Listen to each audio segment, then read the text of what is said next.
Good morning, everybody. नै दिनै HSLC examination 2025 जानो थांगासिनो दङ। दा नैबे सोलोंथाइ बादायाव थानाय गासै सा 18 फरायसुला आरो फरायसुलिफोरा बे मेट्रिक आनजादखौ जिरायनो थांगासिनो दङ। दा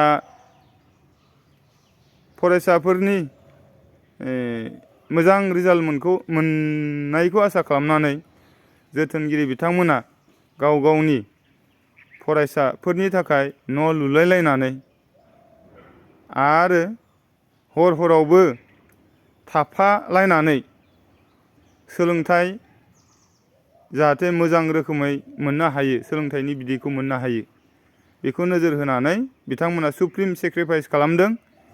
दिनै बे सुप्रिम सेक्रिफाइस खालामनायनि आनजादा जानो थांगासिनो दं दिनैनिफ्राय। दिनै इंराजि साबजेक्ट दङ।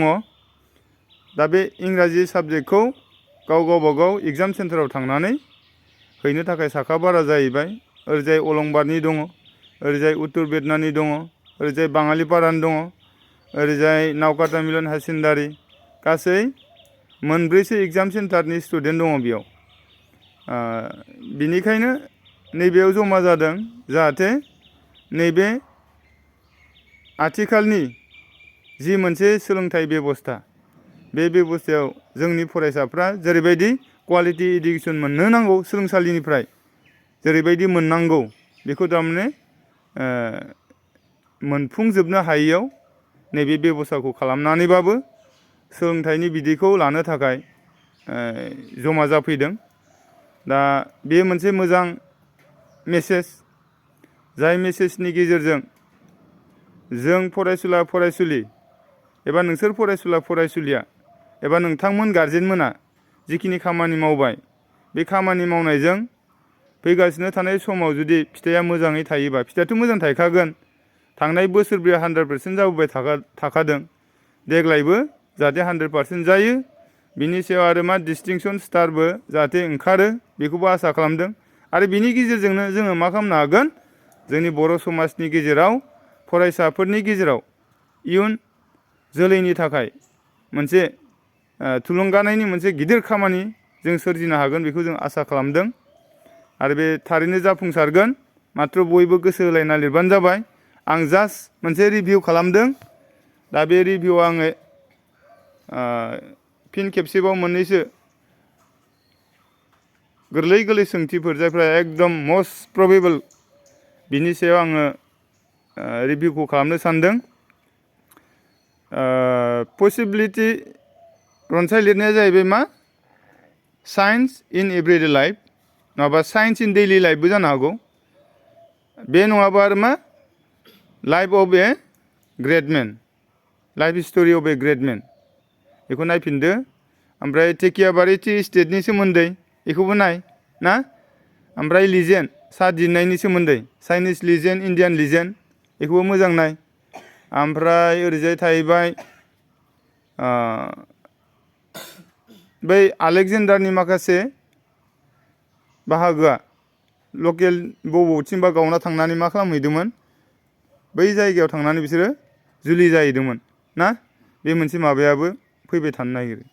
ओमफ्राय हाउ डास आसाबेल manage to makes believe that there is a balcony attach to his room, गावनि रुमजों मोनसे बेलकनि बारन्दा दङ होननानै आसाबेला मेक्सखौ मा रोखोम फोथायहोनो हादोंमोन। बे बिराद प्रबेबोलथार कुइसना, बेखौबो मोजां नायफिन। ओमफ्राय ओरैजाय बाउन साउन्ड प्लिज, बाउन हेंकार वान ओमफ्राय प्रिसाइड एकदम कमन इफोरो। दाय मेलेरिया जाना थैबाय, दाय अफ एक्सिडेन्ट जाना थैबाय, एक्सिडेन्ट जाना थैबा दाय इन, सुइसाइड जाना थैबा दाय बाय ना। ओमफ्राय बिजाबा टेबोल सायाव दं, अन बिजाबखौ टेबोल साजों गारना हरबाय, दाउआ दालां साजों बिरलांदों, अभार टाच जायाखैना ना। ओमफ्राय थिंजाय मा थाहैबावबाय,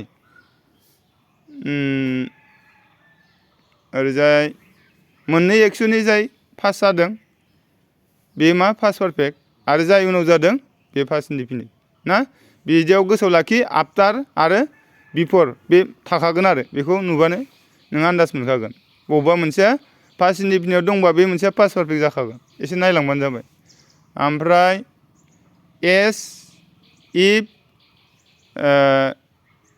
व्हाइल व्हेन बिदि थादेरनाय मोननै एक्सननि जाय सोलिबाय थादोंमोन बे एक्सननि गेजेरावनो बबेबा मोनसे हथात जाना थांबाय बे जाहैबाय मा पास्ट इनडिफिनिट आरो जाय सोलिबाय थादोंमोन बेयो पास्ट कन्टिनिउआस ना ओमफ्राय ओरैजाय थाहैबाय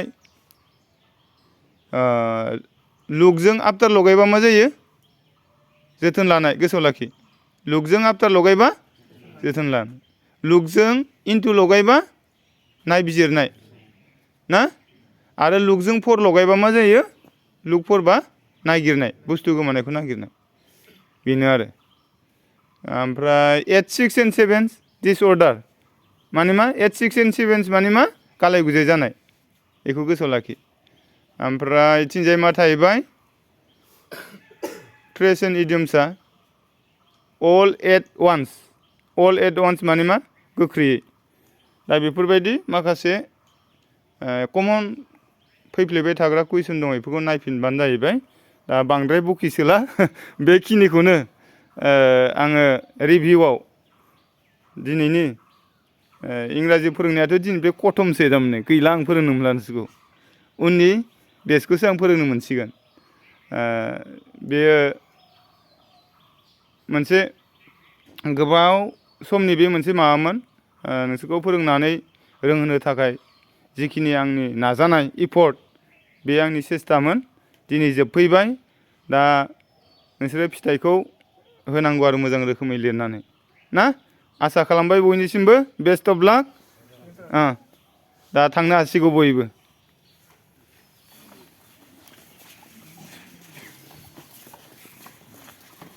खाथिनिफ्रा थांथ'ना दानो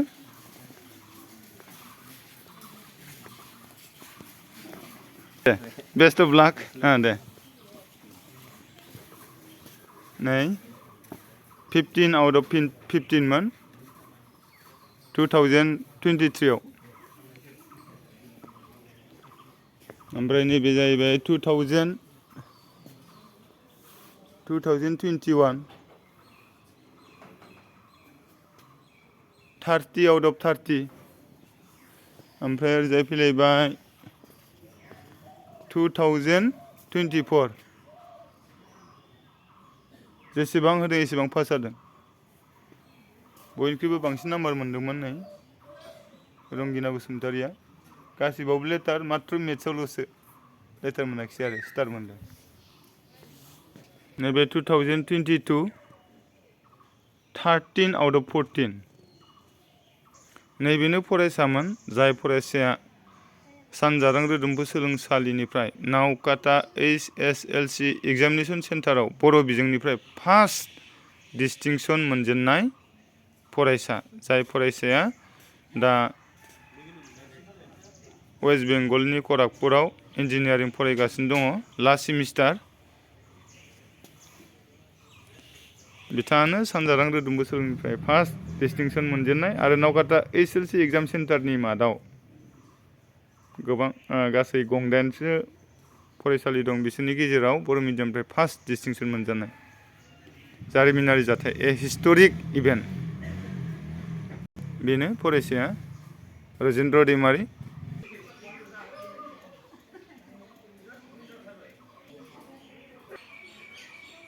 जोथोनगिरि बिथांमोना गावसोरनि गथ' गथायखौ एग्जाम सेन्टाराव लांनो थाखाय रेडि जाफैनानै दङ मानसिनि हिंसाखौ दा गि गसाइनि हिंसाखौसो गि गोदान सोलोंथाइ बोसोरनि थाखाय गुन गोनां सोलोंथाइ होनायनि असिलायै मुं थिसननाय जागासिनो दं 2025 आरो 2026 सोलोंथाइ बोसोरनि थाखाय नैबेनो जाबाय थांनाय बोसोरनि पारफरमेन्स स्टुडेन्टफोरनि नैबेनो जाहैबाय निकिता बर' मरिपारा आनसलिकनि मादाव बयनिख्रुइबो बांसिन नाम्बार मोनदों सानजारांनि थार्ड टपारमोन नाथाय मरिपारा आनसलिकआव फार्स्ट टपार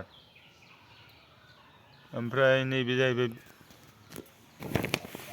रंगिना उदालगुरि डिस्ट्रिक्टनि आरो नैबे बिश्व दाबसे गामिनिनो आयनफारानि उदालगुरि डिस्ट्रिक्टआव गोग्लैयो। रंगिना बसुमतारिया फार्स्ट टपारमोन सानजारां रोदोम्बु सोलोंसालिनि थाखाय आरो बिश्व बसुमतारिया सेकेन्ड टपारमोन सानजारां रोदोम्बु सोलोंसालिनि थाखाय।